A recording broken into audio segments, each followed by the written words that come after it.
নির্বাচনের শরীয়ী পদ্ধতি কি, আমি শুধু একটু বলছি। আমি জানি আপনারা এখানে অনেকে আছেন যে হযরত গণতন্ত্র, এই তো বিষয়টা। আচ্ছা, একটু মন দিয়ে শোনেন 2 মিনিট। আচ্ছা, গণতন্ত্র এই বিষয়টা কি? 1863-তে আপনার আব্রাহাম লিঙ্কনের সেই যে এক ধারা সে আবিষ্কার করলো যে democracy is the government of the people, by the people and for the people.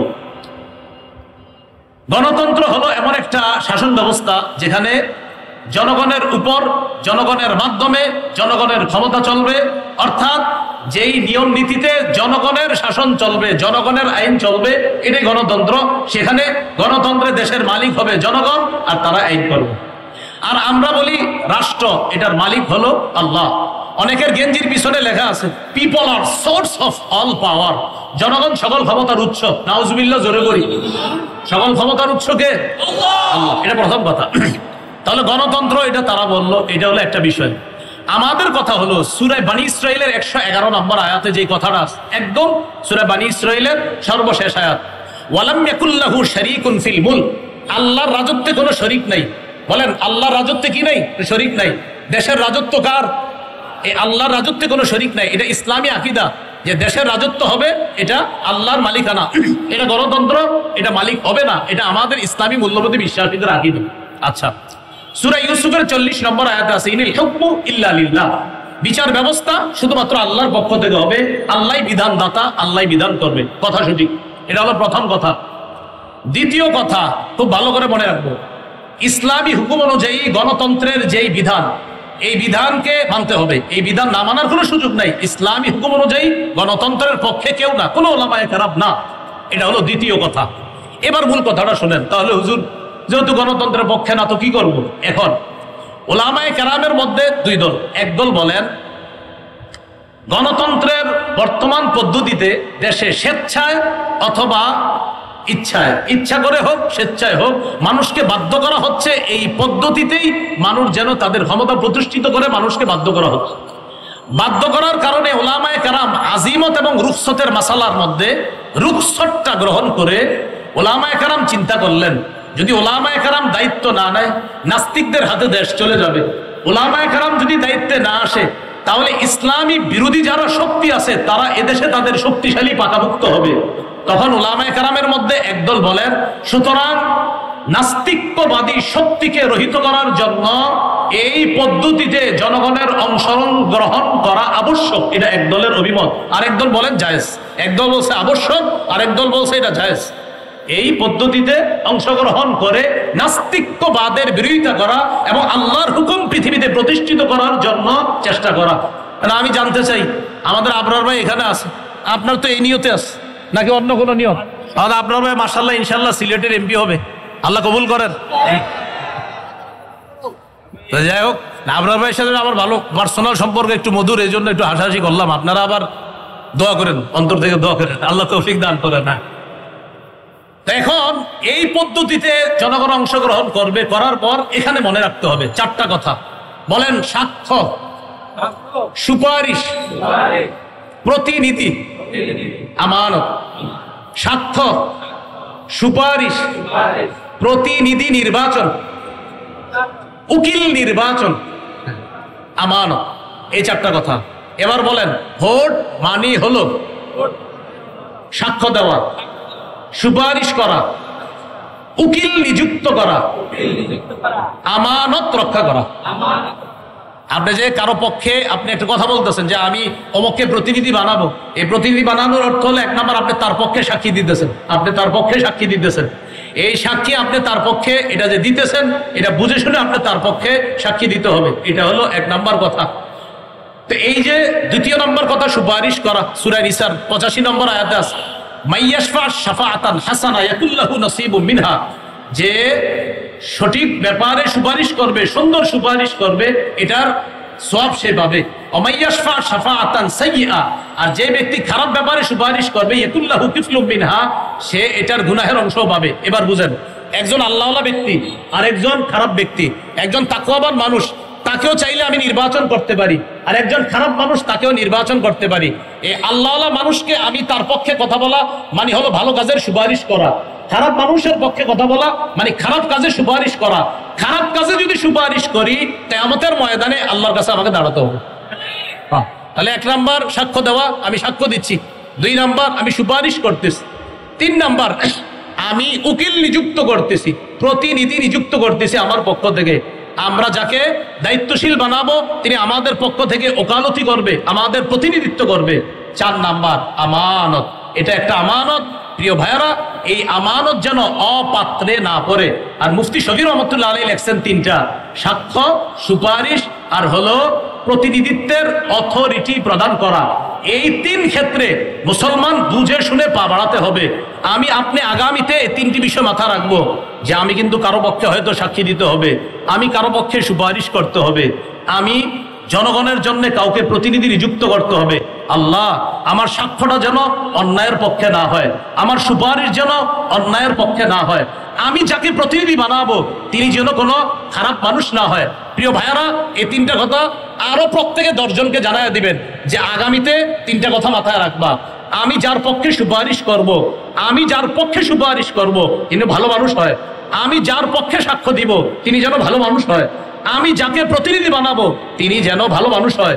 এই কথাটা পরিবারেও আলোচনা করবেন, সারা দেশে আলোচনা করবেন, আরো 10 জনকে জানায় দিবেন, শোনো তুমি কিন্তু সাক্ষ্য দিচ্ছ, এটা ভালোর পক্ষে দিতে হবে। শোনো তুমি সুপারিশ করতেছ, ভালোর পক্ষে সুপারিশ করতে হবে। শোনো তুমি কিন্তু প্রতিনিধি নির্বাচন করতেছ, এই গরিব মানুষগুলার একজন প্রতিনিধি বানাইতেছ, সাবধান, খারাপ মানুষকে যেন তুমি প্রতিনিধি না বানাও, ভালো মানুষকে তোমার প্রতিনিধি বানাতে হবে। তো মুফতি শফি রহমতুল্লাহ আলাইহি বলছেন 3টা, আর তাফসীরের কিতাব ঘাটাঘাটি করলে পাবেন 4টা: সাক্ষ্য, সুপারিশ, উকিল নিযুক্ত করা আর হলো আমানত। এই 4টি বিষয় সামনের দিকে আমরা রেখে কোরআন সুন্নাহ অনুযায়ী ইনশাআল্লাহ আমাদের পাগুলা যেন সামনে বাড়াতে পারি, উলামায়ে কেরামের পরামর্শে যেন চলতে পারি। আল্লাহ তৌফিক দান করেন। আমরা কাকে নির্বাচন করব, দেশের প্রতিনিধি কাকে বানাবো এবং নির্বাচনের শরীয়ী দৃষ্টিভঙ্গি কি, এই বিষয়ে কিছু কথা বলার জন্য আশা করি আমরা সবাই যদি একটু মনোযোগ সহকারে কথাগুলো শুনি, স্বল্প সময়ে কিছু কথা আমরা শিখতে পারবো ইনশাআল্লাহ। প্রথম কথা, আমরা কাকে নির্বাচন করব, আমাদের দায়িত্ব কাকে দিব। 4 যোগ্যতার অধিকারী এবং 10 গুণে গুণান্বিত,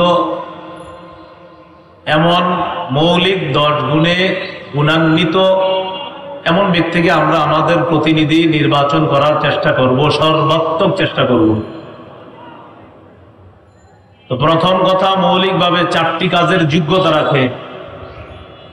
সূরা হজের 41 নম্বর আয়াতে আল্লাহ তাআলা বলেন, আল্লাযীনা ইম্মাক্কান্নাহুম ফিল আরদি আকামুস সালাহ, আমি যাদেরকে পৃথিবীর ক্ষমতা দান করি, যাদেরকে পৃথিবীতে ক্ষমতায় অধিষ্ঠিত করি, তাদের মৌলিক কাজ হলো 4টা। আকামুস সালাহ, নামাজ কায়েম করবে। 2 নম্বর, ওয়া আতাউজ যাকাত, যাকাতের বিধান রাষ্ট্রীয়ভাবে চালু করবে, যাকাত দিবে। এটার দ্বারা উদ্দেশ্য হলো রাষ্ট্র হবে যাকাত ভিত্তিক, সুদ ভিত্তিক রাষ্ট্র ব্যবস্থা। এটার শেষ পরিণতি হলো ভিক্ষা করা। যাকাত ভিত্তিক রাষ্ট্র ব্যবস্থার শুভ পরিণতি হলো গরিব মানুষ ধনী হয়ে যাওয়া। সুদ ভিত্তিক রাষ্ট্র ব্যবস্থার কুফল, গরিব মানুষ আরো গরিব হবে। যাকাত ভিত্তিক রাষ্ট্র ব্যবস্থার সুফল হলো গরিব মানুষ আরো ধনী হবে। 4 কাজের যোগ্যতা রাখে যিনি, এমন কাউকে আমরা প্রতিনিধি বানাবো। 1 নম্বর, যিনি নামাজ কায়েম করবে, রাষ্ট্রীয়ভাবে নামাজ প্রতিষ্ঠিত করবে। 2 নম্বর, যারা যাকাত দিবে। 3 নম্বর, ওয়া আমারু বিল মারুফ, যারা সৎ কাজের আদেশ করবে। 4 নম্বর, ওয়া নাহাউ আনিল মুনকার, অসৎ কাজ থেকে নিষেধ করবে। এমন কাউকে যেন আমরা প্রতিনিধি না বানাই যিনি নিজেই অসৎ কাজ করে, তো তিনি অন্যকে অসৎ কাজের বাধা কিভাবে দিবেন? এটা বুঝে ঠিক বলতে হবে, রেডিমেড ঠিক না, আসলেই ঠিক। যিনি অসৎ কাজে বাধা দিতে পারে না এমন কাউকে যদি আপনি প্রতিনিধি বানান, তো তিনি অসৎ কাজে বাধা দিবে কিভাবে? এই জন্য এই 4 কাজের যোগ্যতা রাখে। এমন ব্যক্তিকে আমরা ইনশাল্লাহ আগামীতে আমাদের দেশের প্রতিনিধি বানাবো ইনশাল্লাহ। এটা আমাদের জন্য আমানত। 10টি মৌলিক গুণের অধিকারী হতে হবে যিনি আমাদের দায়িত্বশীল হবেন। 1 নম্বর, তিনি আল্লাহমুখী হবে, পরকালমুখী হবে। ক্ষমতা যত বেশি হবে তিনি তত বেশি আল্লাহমুখী হবে। যত বেশি ক্ষমতা তার কাছে আসবে তিনি তত বেশি সালাত আদায় করবে, তত বেশি ইবাদত বাড়িয়ে দিবে, তত বেশি জনগণের কাছাকাছি যাবে এবং তত বেশি তিনি ইসলামের জন্য কাজ করবে। আর আল্লাহমুখী হবে তত বেশি, যাকে আল্লাহ যত বেশি ক্ষমতা দান করবে। কিন্তু আপনি দেখেন বিভিন্ন দেশের বাস্তবতা হলো এই, যারা বর্তমান পৃথিবীতে বিভিন্নভাবে বিভিন্ন পন্থায় ক্ষমতায় অধিষ্ঠিত হচ্ছে, তাদের ক্ষমতা যত বাড়ে দুর্নীতি তত বাড়ে। কিন্তু একজন মুত্তাকি আল্লাহওয়ালা, যিনি পরহেজগার আল্লাহমুখী হবে, তিনি যদি ক্ষমতায় বসে তাহলে তার আল্লাহমুখী হওয়া এবং আখিরাতমুখী হওয়া আগের চেয়ে আরো বেড়ে যাবে। এটা হলো আমাদের প্রতিনিধি যিনি হবে তার 1 নম্বর গুণ হবে এটা। সুলাইমান আলাইহিস সালাতু ওয়াস সালামকে আল্লাহ তাআলা এত বড় রাজত্ব দান করছেন। সূরা আম্বিয়ার 81 নম্বর আয়াতে আল্লাহ বলেন, ওয়ালি সুলাইমান আর-রিহা আসিফাতান তাজরি বিআমরিহি ইলাল আরদিল্লাতী বারাকনা ফিহা। আমি সুলাইমানের জন্য ঝোড়ো হাওয়াকে বশীভূত করে দিলাম, বাতাসকে তার অনুগামী করে দিলাম। সুলাইমান আলাইহিস সালাতু ওয়াস সালাম বাতাসের উপর এমন ভাবে তার ক্ষমতা আল্লাহ প্রতিষ্ঠিত করেছিলেন, সকালবেলা সিংহাসনের মধ্যে অধিষ্ঠিত হয়ে বাতাসকে হুকুম করতেন, অমুক এলাকায় আমার কাজ আছে, আমাকে নিয়ে যাও। মুহূর্তের মধ্যে বাতাস সিংহাসন 1 মাসের দূরত্বে পৌঁছায়। এত ক্ষমতাধর একজন বাদশাহ হওয়া সত্ত্বেও সূরা সাদের 30 নম্বর আয়াতে সুলাইমান নবীর ব্যাপারে আল্লাহ বলেন, ওয়া ওয়াহাবনা লিদাউদা সুলাইমান নি'মাল আবদু ইন্নাহু আওয়াব। আমি দাউদ নবীকে সুলাইমান নামে একটা পুত্র দান করলাম, আর এই সুলাইমান কেমন, ইন্নাহু আওয়াব, তিনি খুব বেশি আল্লাহর দিকে ঝুঁকে পড়ে, খুব বেশি আল্লাহমুখী হয়। আল্লাহ বলছেন আওয়াব, তিনি বারবার আল্লাহমুখী হয়। ক্ষমতা সুলাইমান নবী যত পেয়েছেন তিনি তত বেশি আল্লাহমুখী হয়েছেন। সূরা নামলের 15 থেকে 19 নম্বর আয়াত, লম্বা হিস্টরি। সুলাইমান আলাইহিস সালাতু ওয়াস সালাম বহর নিয়ে রওনা করলেন, পিঁপড়ার এলাকায় গেলেন। যাওয়ার পর যখন তিনি পিঁপড়ার এলাকায় নামার পর তার সাথে বিশাল বাহিনী, তারাও সেখানে হাঁটবে। পিঁপড়ার রানী যে ছিল, কালাত নামলাতু ইয়া আইয়ুহান নামলু দুখুলু মাসাকিনাকুম লা ইয়াহতিবান্নাকুম সুলাইমান ওয়া জুনুদুহু ওয়া হুম লা ইয়াশউরুন। পিঁপড়ার রানী বলল, ও পিপিলিকার দল, তোমরা তোমাদের ঘরে প্রবেশ করো, তোমাদের গর্তে প্রবেশ করো। সুলাইমান নবী এবং তার বাহিনী না জেনে তোমাদেরকে যেন পিষে না ফেলে। পিঁপড়ার এই কথা সুলাইমান নবী বুঝে ফেললেন। ফাতাবাসসামা দাহিকাম মিন কাওলিহা, পিঁপড়ার কথা বুঝে সুলাইমান নবী একটা মুস্কি হাসি দিলেন। আল্লাহ তাআলা মানুষ, জিন, ইনসান ইত্যাদি এগুলার পাশাপাশি পশু পাখির ভাষা বুঝার যোগ্যতাও সুলাইমান নবীকে আল্লাহ দান করছে। এখানে একটা কথা, যদি আপনারা কিছু না মনে করেন, ওলামা হযরতরা না, অন্যরা আমার সাথে বলতে হবে।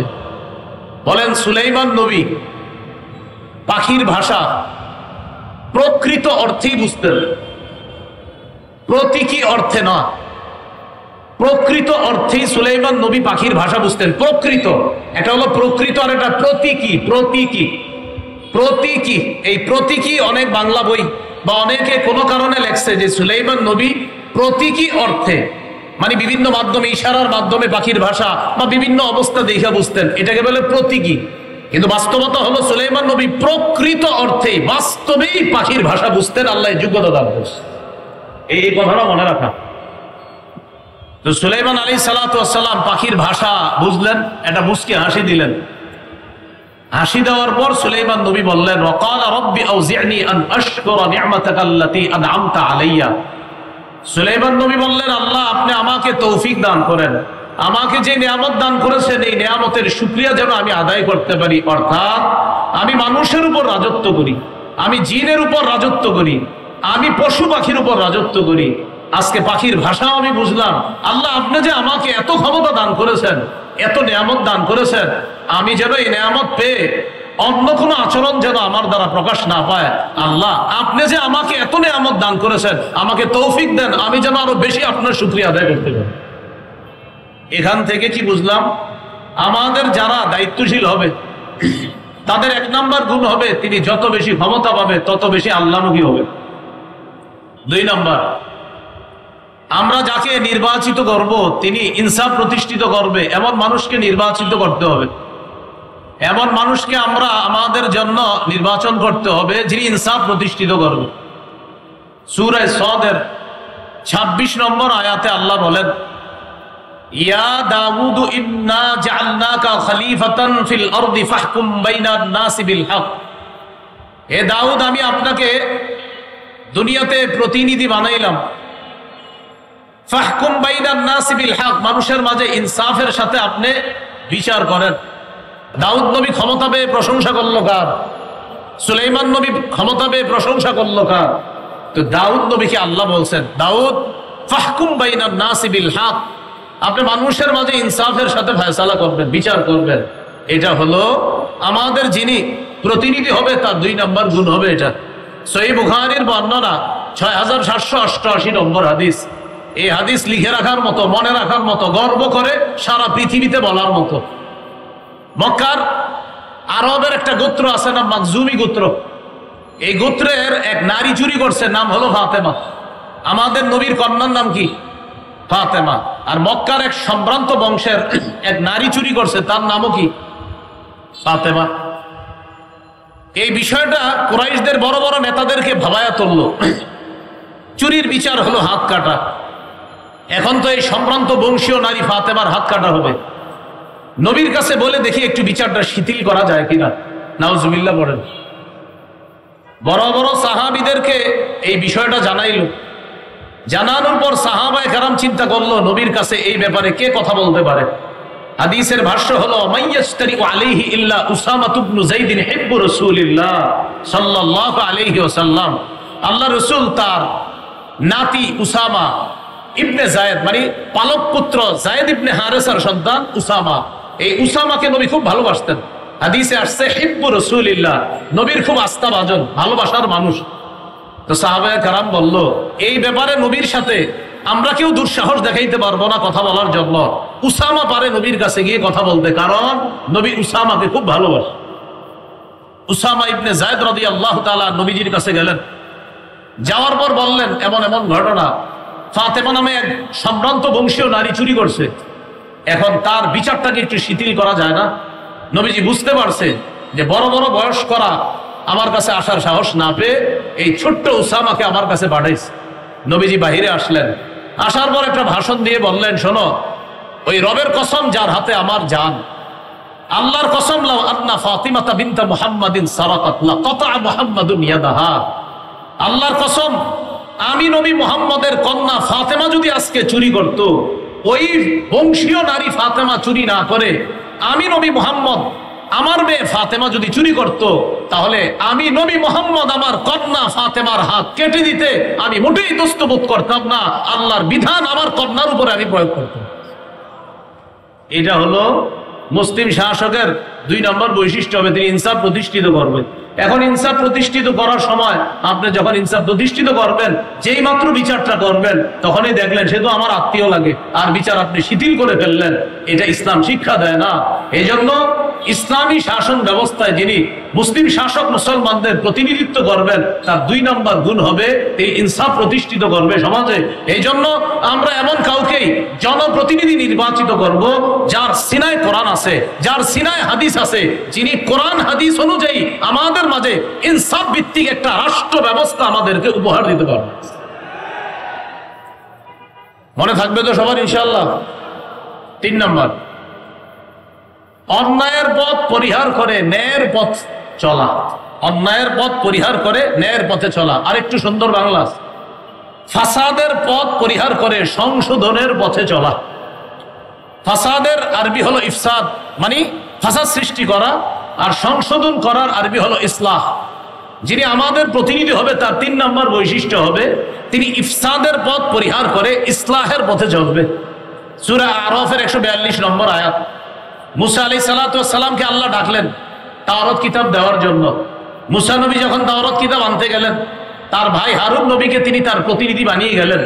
وقال موسى لأخيه هارون اخلفني في قومي وأصلح ولا تتبع سبيل المفسدين। মুসা নবী তার ভাই হারুন নবীকে বললেন, ভাইজান আপনি আমার প্রতিনিধি হবেন, এখন আপনি জাতির মাঝে আপনি দায়িত্ব পালন করবেন, তাদের মাঝে আপনি সংশোধনের পথে চলবেন, ইসলাহের পথে চলবেন, ইফসাদের পথে চলবেন না। তাদের মাঝে আপনি ইসলাহ করে দিবেন, তাদের মাঝে কোনো ঝগড়া বিবাদ হলে এটা আপনি মিটিয়ে দিবেন, অর্থাৎ আপনি সংশোধনের পথ বেছে নিবেন, ইফসাদের পথ বেছে নিবেন না। কিন্তু আমাদের দেশের মধ্যে যদি এমন হয় যে উলামায়ে কেরাম এবং ইসলামী মূল্যবোধে বিশ্বাসী তাওহীদি জনতা তারা যদি আমাদের দেশে ইনসাফ কায়েম করতে চায়, আমাদের দেশে যদি তারা সত্য প্রতিষ্ঠিত করতে চায়, এই সত্যের বাধা দেওয়ার নাম হলো ইফসাদ, আর ওই বাধাকে প্রতিহত করার নাম হলো ইসলাহ। সত্য এটা যদি কেউ বাধা দেয়, এই বাধা দেওয়ার নাম ইফসাদ।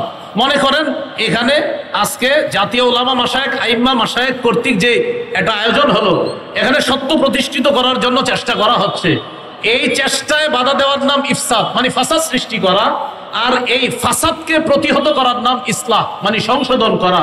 অতএব উলামায়ে কেরাম যখন মাঝে মাঝে বিভিন্ন দাবি দাওয়া নিয়ে সোহরাওয়ার্দী উদ্যান সহ আমাদের দেশের বিভিন্ন জায়গায় বিশাল বড় কোনো আয়োজন করে এবং তারা যখন কোনো দাবি দাওয়া পেশ করে, বুঝতে হবে ইসলামী মূল্যবোধে বিশ্বাসী তাদের দাবি এটা সত্যের পক্ষের দাবি।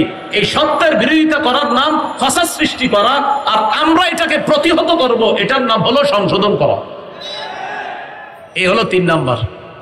4 নাম্বার যিনি আমাদের প্রতিনিধি হবে তার 4 নাম্বার বৈশিষ্ট্য, তিনি শিষ্টের লালন করবে, দুষ্টের দমন করবে। এই কথাটা মনে রাখবেন।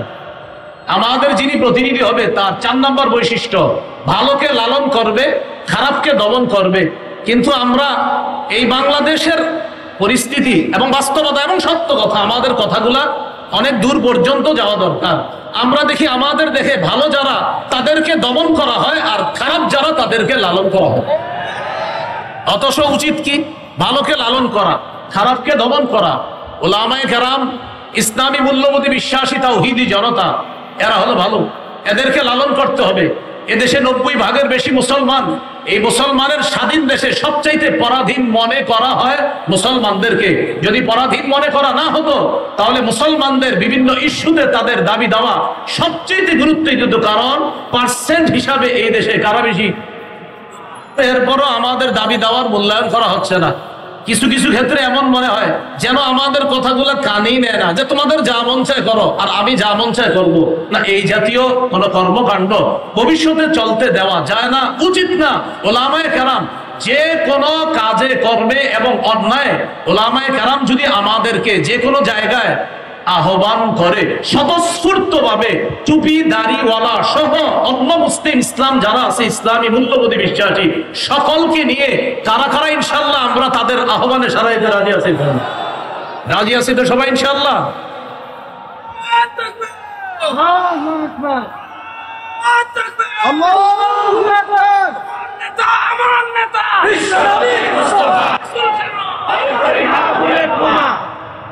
চার নাম্বার বৈশিষ্ট্য, শিষ্টের লালন, দুষ্টের দমন।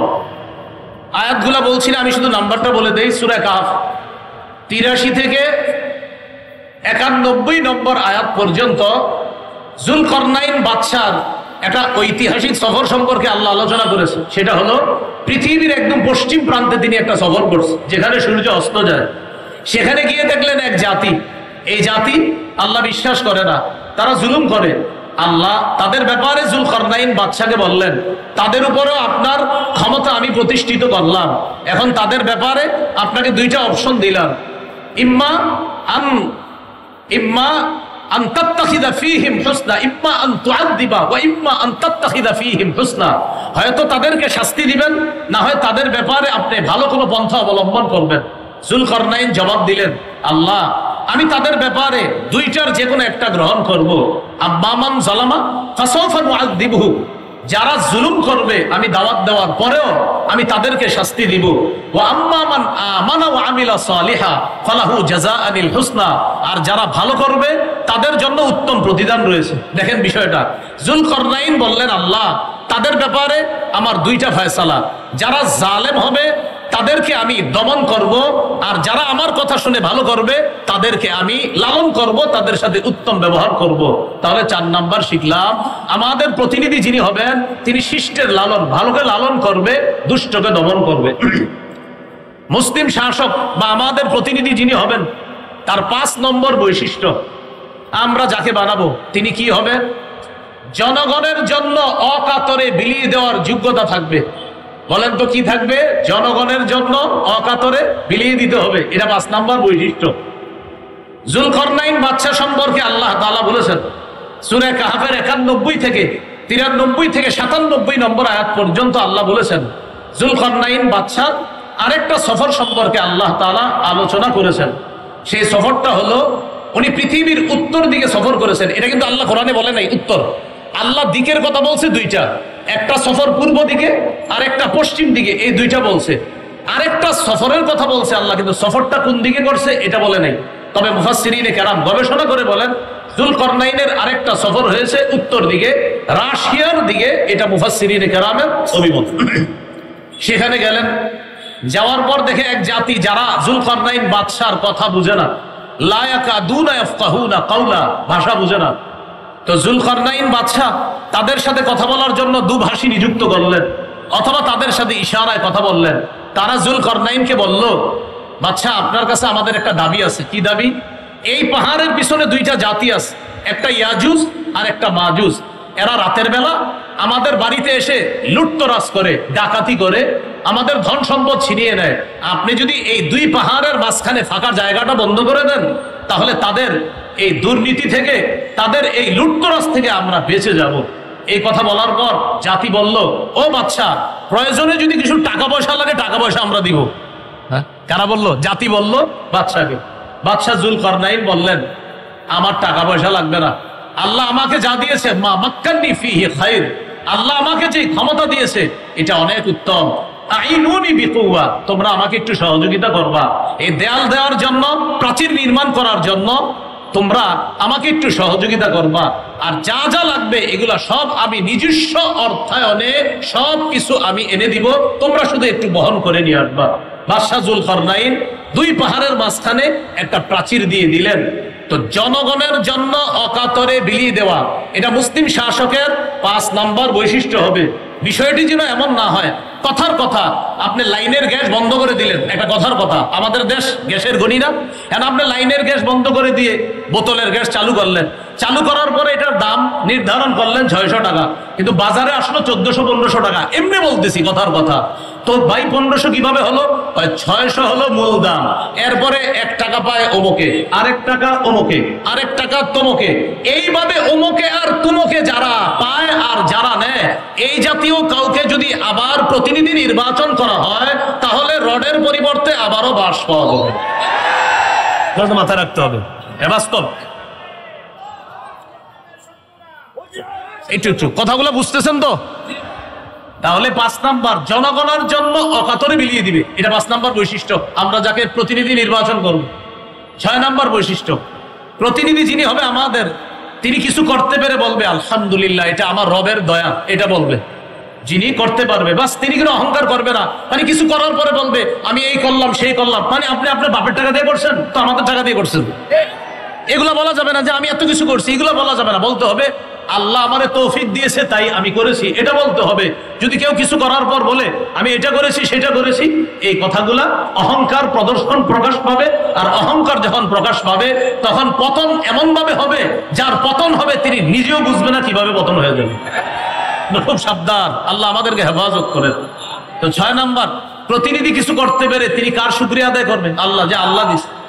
সূরা কাহফের 98 নম্বর আয়াতে আছে যুলকারনাইন ওই দেয়াল করে দেওয়ার পর বলছে হাদা রাহমাতুম মির রব্বি, এটা আমার রবের অনুগ্রহ, দয়া, আমার রব দয়া করছে তাই তোমাদের জন্য কিছু করতে পারছে। আমরা যাকে প্রতিনিধি নির্বাচন করব তার 7 নাম্বার বৈশিষ্ট্য, তিনি রক্ষণাবেক্ষণ এবং অর্থনীতিতে পারদর্শী হতে হবে।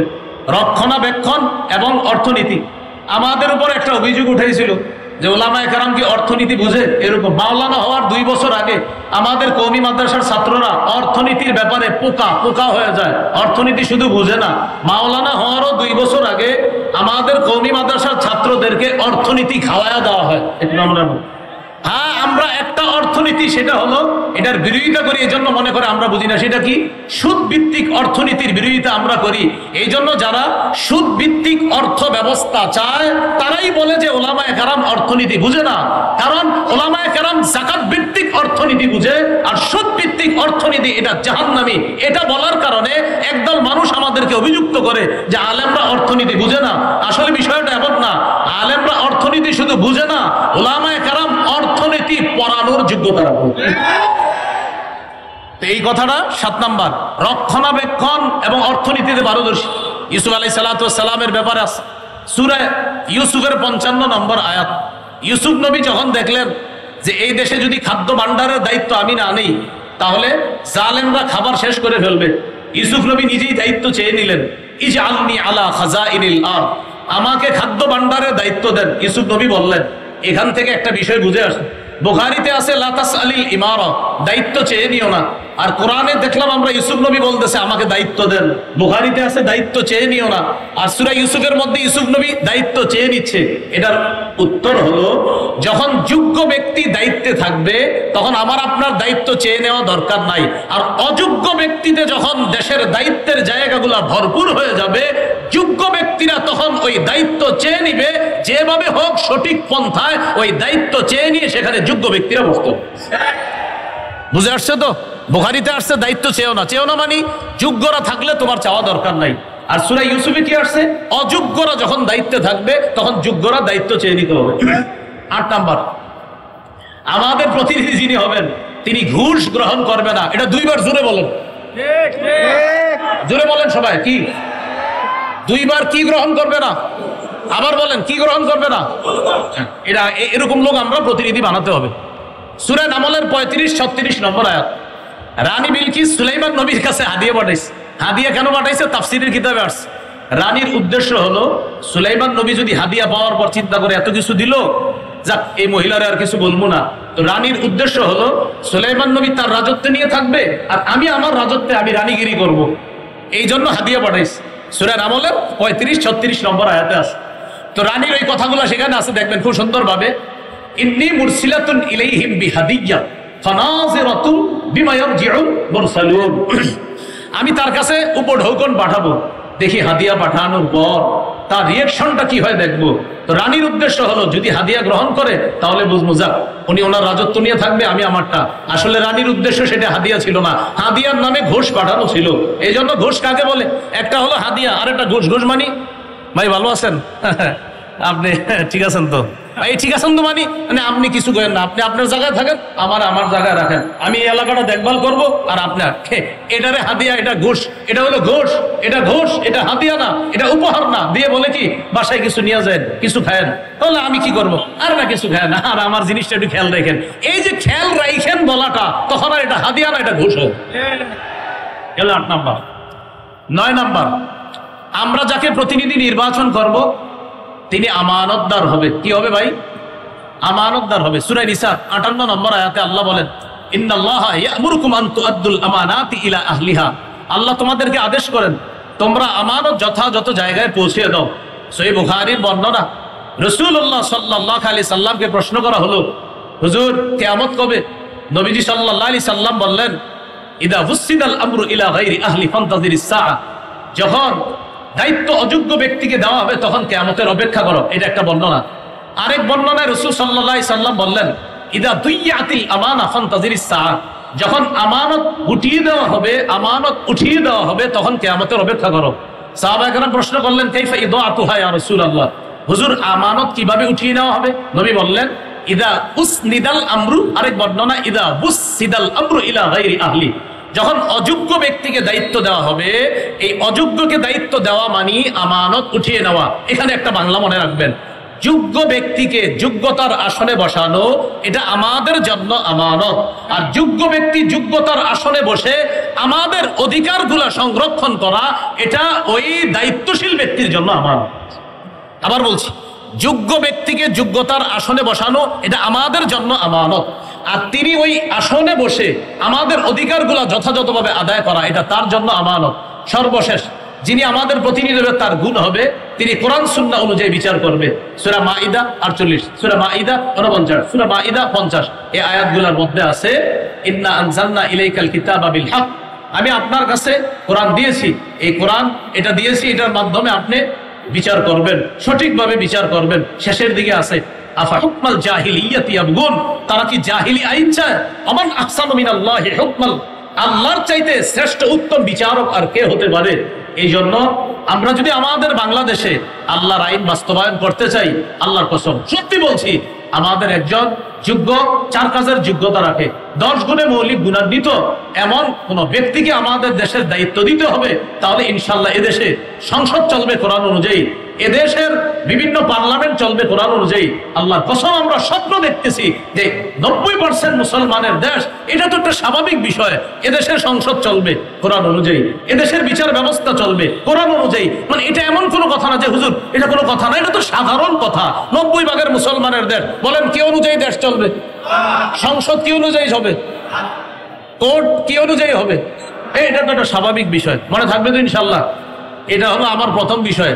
আমরা বাইরে থেকে 2 মিনিট চেয়ে নিচ্ছি। দ্বিতীয় আরেকটা বিষয় দিছে আমারে যে নির্বাচনের শরীয়ী পদ্ধতি কি, আমি শুধু একটু বলছি। আমি জানি আপনারা এখানে অনেকে আছেন যে হযরত গণতন্ত্র, এই তো বিষয়টা। আচ্ছা একটু মন দিয়ে শোনেন 2 মিনিট। আচ্ছা, গণতন্ত্র এই বিষয়টা কি? 1863-তে আপনার আব্রাহাম লিঙ্কনের সেই যে এক ধারা সে আবিষ্কার করলো যে democracy is the government of the people, by the people and for the people.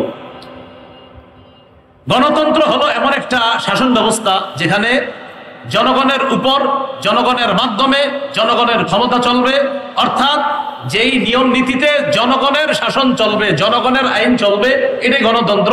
সেখানে গণতন্ত্রে দেশের মালিক হবে জনগণ আর তারা আইন করবে। আর আমরা বলি রাষ্ট্র, এটার মালিক হলো আল্লাহ। অনেকের গেঞ্জির পিছনে লেখা আছে people are source of all power, জনগণ সকল ক্ষমতার উৎস। নাউজুবিল্লাহ, জোরে করি। সকল ক্ষমতার উৎস কে? আল্লাহ। এটা প্রথম কথা।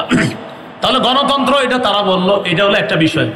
আমাদের কথা হলো সূরা বানী ইসরাঈলের 111 নম্বর আয়াতে যে কথাটা একদম সূরা বানী ইসরাঈলের সর্বশেষ আয়াত, ওয়ালাম ইয়াকুল্লাহু শারীকুন ফিল মুলক, আল্লাহর রাজত্বে কোনো শরীক নাই। বলেন আল্লাহর রাজত্বে কি নাই? শরীক নাই। দেশের রাজত্ব কার? এই আল্লাহর রাজত্বে কোনো শরীক নাই। এটা ইসলামী আকীদা যে দেশের রাজত্ব হবে এটা আল্লাহর মালিকানা, এটা গণতন্ত্র, এটা মালিক হবে না। এটা আমাদের ইসলামী মূল্যবোধে বিশ্বাসীদের আকীদা। আচ্ছা, সূরা ইউসুফের 40 নম্বর আয়াতে আছে ইনিল হুকমু ইল্লা লিল্লাহ, বিচার ব্যবস্থা শুধুমাত্র আল্লাহর পক্ষ থেকে হবে, আল্লাহই বিধানদাতা, আল্লাহই বিধান করবে। কথা সঠিক। এটা হলো প্রথম কথা। দ্বিতীয় কথা খুব ভালো করে মনে রাখবো, ইসলামী হুকুম অনুযায়ী গণতন্ত্রের যেই বিধান, এই বিধানকে মানতে হবে। এই বিধান না মানার কোনো সুযোগ নাই। ইসলামী হুকুম অনুযায়ী গণতন্ত্রের পক্ষে কেউ না, কোনো ওলামায়ে কেরাম না। এটা হলো দ্বিতীয় কথা। এবার মূল কথাটা শোনেন। তাহলে হুজুর যেহেতু গণতন্ত্রের পক্ষে না তো কি করব? এখন ওলামায়ে কেরামের মধ্যে 2 দল। এক দল বলেন গণতন্ত্রের বর্তমান পদ্ধতিতে দেশে স্বেচ্ছায় অথবা ইচ্ছায়, ইচ্ছা করে হোক স্বেচ্ছায় হোক, মানুষকে বাধ্য করা হচ্ছে এই পদ্ধতিতেই মানুষ যেন তাদের ক্ষমতা প্রতিষ্ঠিত করে, মানুষকে বাধ্য করা হচ্ছে। বাধ্য করার কারণে ওলামায়ে কেরাম আজিমত এবং রুখসতের মাসালার মধ্যে রুখসতটা গ্রহণ করে ওলামায়ে কেরাম চিন্তা করলেন যদি ওলামায়ে কেরাম দায়িত্ব না নেয় নাস্তিকদের হাতে দেশ চলে যাবে। ওলামায়ে কেরাম যদি দায়িত্বে না আসে তাহলে ইসলামী বিরোধী যারা শক্তি আছে তারা এদেশে তাদের শক্তিশালী পাকাভুক্ত হবে।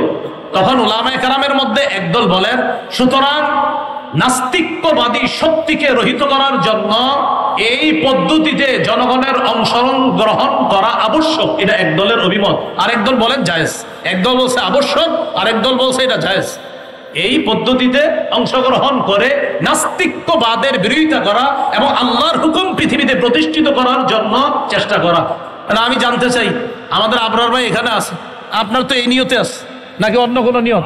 তাহলে আপনার ভাই মাশাআল্লাহ ইনশাআল্লাহ সিলেটের এমপি হবে, আল্লাহ কবুল করেন। যাই হোক, আপনার ভাইয়ের সাথে আমার ভালো পার্সোনাল সম্পর্ক একটু মধুর, এই জন্য একটু হাসাহাসি করলাম। আপনারা আবার দোয়া করেন, অন্তর থেকে দোয়া করেন, আল্লাহ তৌফিক দান করেন। না এখন এই পদ্ধতিতে জনগণ অংশগ্রহণ করবে, করার পর এখানে মনে রাখতে হবে চারটা কথা। বলেন, সাক্ষ্য, সুপারিশ, প্রতিনিধি, আমানত। সাক্ষ্য, সুপারিশ, প্রতিনিধি নির্বাচন, উকিল নির্বাচন, আমানত, এই চারটা কথা। এবার বলেন, ভোট মানি হলো সাক্ষ্য দেওয়া, সুপারিশ করা, উকিল নিযুক্ত করা, আমানত রক্ষা করা। আপনি যে কারো পক্ষে আপনি একটা কথা বলতেছেন যে আমি অমুককে প্রতিনিধি বানাবো, এই প্রতিনিধি বানানোর অর্থ হলো এক নম্বর আপনি তার পক্ষে সাক্ষী দিতেছেন, আপনি তার পক্ষে সাক্ষী দিতেছেন। এই সাক্ষী আপনি তার পক্ষে এটা যে দিতেছেন এটা বুঝে শুনে আপনি তার পক্ষে সাক্ষী দিতে হবে, এটা হলো এক নম্বর কথা। তো এই যে দ্বিতীয় নম্বর কথা, সুপারিশ করা, সূরা নিসার 85 নম্বর আয়াতে আছে, মাইয়াশফা শাফাআতান হাসানা ইয়াকুল্লাহু নাসিবুম মিনহা, যে সঠিক ব্যাপারে সুপারিশ করবে, সুন্দর সুপারিশ করবে, এটার সওয়াব সে পাবে। অমাইয়াশফা শাফাআতান সাইয়্যিআ, আর যে ব্যক্তি খারাপ ব্যাপারে সুপারিশ করবে, ইয়াকুল্লাহু কিফলুম মিনহা, সে এটার গুনাহের অংশ পাবে। এবার বুঝেন, একজন আল্লাহওয়ালা ব্যক্তি আর একজন খারাপ ব্যক্তি, একজন তাকওয়াবান মানুষ, তাকেও চাইলে আমি নির্বাচন করতে পারি, আর একজন খারাপ মানুষ তাকেও নির্বাচন করতে পারি। এই আল্লাহওয়ালা মানুষকে আমি তার পক্ষে কথা বলা মানে হলো ভালো কাজের সুপারিশ করা, খারাপ মানুষের পক্ষে কথা বলা মানে খারাপ কাজে সুপারিশ করা। খারাপ কাজে যদি সুপারিশ করি কিয়ামতের ময়দানে আল্লাহর কাছে আমাকে দাঁড়াতে হবে। তাহলে এক নাম্বার সাক্ষ্য দেওয়া, আমি সাক্ষ্য দিচ্ছি। দুই নাম্বার আমি সুপারিশ করতেছি। তিন নাম্বার আমি উকিল নিযুক্ত করতেছি, প্রতিনিধি নিযুক্ত করতেছি আমার পক্ষ থেকে। আমরা যাকে দায়িত্বশীল বানাবো তিনি আমাদের পক্ষ থেকে ওকালতি করবে, আমাদের প্রতিনিধিত্ব করবে। চার নাম্বার আমানত, এটা একটা আমানত। প্রিয় ভাইয়ারা, এই আমানত যেন অপাত্রে না পড়ে। আর মুফতি শফি রহমতুল্লাহ আলাইহি লেখছেন তিনটা, সাক্ষ্য, সুপারিশ আর হলো প্রতিনিধিত্বের অথরিটি প্রদান করা। এই তিন ক্ষেত্রে মুসলমান বুঝে শুনে পা বাড়াতে হবে। আমি আপনি আগামীতে এই তিনটি বিষয় মাথা রাখবো যে আমি কিন্তু কারো পক্ষে হয়তো সাক্ষী দিতে হবে, আমি কারো পক্ষে সুপারিশ করতে হবে, আমি জনগণের জন্য কাউকে প্রতিনিধি নিযুক্ত করতে হবে। আল্লাহ, আমার সাক্ষ্যটা যেন অন্যায়ের পক্ষে না হয়, আমার সুপারিশ যেন অন্যায়ের পক্ষে না হয়, আমি যাকে প্রতিনিধি বানাবো তিনি যেন কোনো খারাপ মানুষ না হয়। প্রিয় ভাইয়ারা, এই তিনটা কথা আরো প্রত্যেকে 10 জনকে জানায় দিবেন যে আগামীতে তিনটা কথা মাথায় রাখবা। আমি যার পক্ষে সুপারিশ করব, আমি যার পক্ষে সুপারিশ করব তিনি ভালো মানুষ হয়, আমি যার পক্ষে সাক্ষ্য দিব তিনি যেন ভালো মানুষ হয়, আমি যাকে প্রতিনিধি বানাবো তিনি যেন ভালো মানুষ হয়। এই কথাটা পরিবারেও আলোচনা করবেন, সারা দেশে আলোচনা করবেন, আরো 10 জনকে জানায় দিবেন, শোনো তুমি কিন্তু সাক্ষ্য দিচ্ছ, এটা ভালোর পক্ষে দিতে হবে। শোনো তুমি সুপারিশ করতেছো, ভালোর পক্ষে সুপারিশ করতে হবে। শোনো তুমি কিন্তু প্রতিনিধি নির্বাচন করতেছো, এই গরিব মানুষগুলার একজন প্রতিনিধি বানাইতেছো, সাবধান, খারাপ মানুষকে যেন তুমি প্রতিনিধি না বানাও, ভালো মানুষকে তোমার প্রতিনিধি বানাতে হবে। তো মুফতি শফি রহমতুল্লাহ আলাইহি বলছেন তিনটা, আর তাফসীরের কিতাব ঘাটাঘাটি করলে পাবেন চারটা, সাক্ষ্য, সুপারিশ, উকিল নিযুক্ত করা আর হলো আমানত। এই চারটি বিষয় সামনের দিকে আমরা রেখে কোরআন সুন্নাহ অনুযায়ী ইনশাআল্লাহ আমাদের পাগুলা যেন সামনে বাড়াতে পারি, উলামায়ে কেরামের পরামর্শে যেন চলতে পারি, আল্লাহ তৌফিক দান করেন। আজকে এইখানে যারা আছেন এই চারটা ক্ষেত্রে আমরা খেয়ানত করব না, হাত তুলে ওয়াদা করি ইনশাআল্লাহ। রাজি আছেন ইনশাআল্লাহ সকলে? আসসালামু আলাইকুম।